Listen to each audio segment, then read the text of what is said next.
The Iranian regime just fired ballistic missiles at a U.S. Navy carrier strike group in the Strait of Hormuz.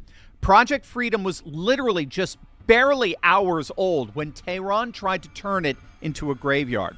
The IRGC boasted that they had struck the USS Abraham Lincoln. They announced the Strait of Hormuz was turning into a death trap for America. There's just one problem. This is Donald Trump's Navy, and it don't flinch. It shoots back. Just hours ago, President Trump launched Project Freedom, a massive naval escort operation designed to break Iran's chokehold on the Strait of Hormuz and free the hundreds of commercial ships that have been trapped there for weeks. We're talking 15,000 American service members, guided missile destroyers, over 100 land and sea-based aircraft, and multi-domain unmanned platform. Within hours of Project Freedom going live, Iran's Fars News, that's the IRGC's propaganda arm, they started screaming that 2 ballistic missiles had struck the USS Abraham Lincoln. Their former IRGC commander declared that American forces would now face a graveyard of carriers and troops in the strait.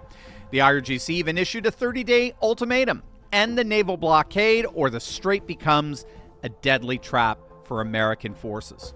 CENTCOM's response? 2 words: stop lying. The Lincoln was not hit.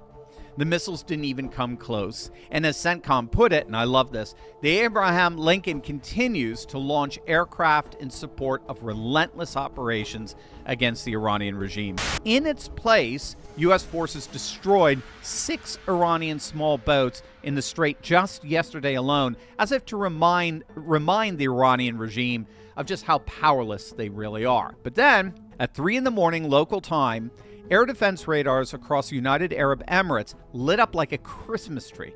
4 cruise missiles inbound from Iran headed straight for a country who technically are not even in this war. And in addition, a fire broke out at a key oil facility in Fujairah, the endpoint of Abu Dhabi's pipeline that bypasses the Strait of Hormuz entirely. And that's when Saudi Arabia began making its move.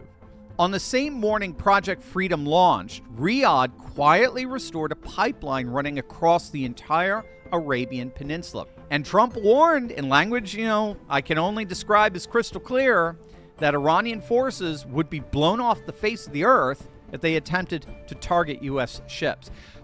But when all is said and done, it is that map, the map of the face of the earth, that has already gone through a radical recalibration. We're already seeing an entirely new world emerge from Trump taking on Iran, and it's going to absolutely blow you away. That's the end game. And a military operation named Project Freedom may be the last convoy the Islamic Republic of Iran ever sees sail through the strait.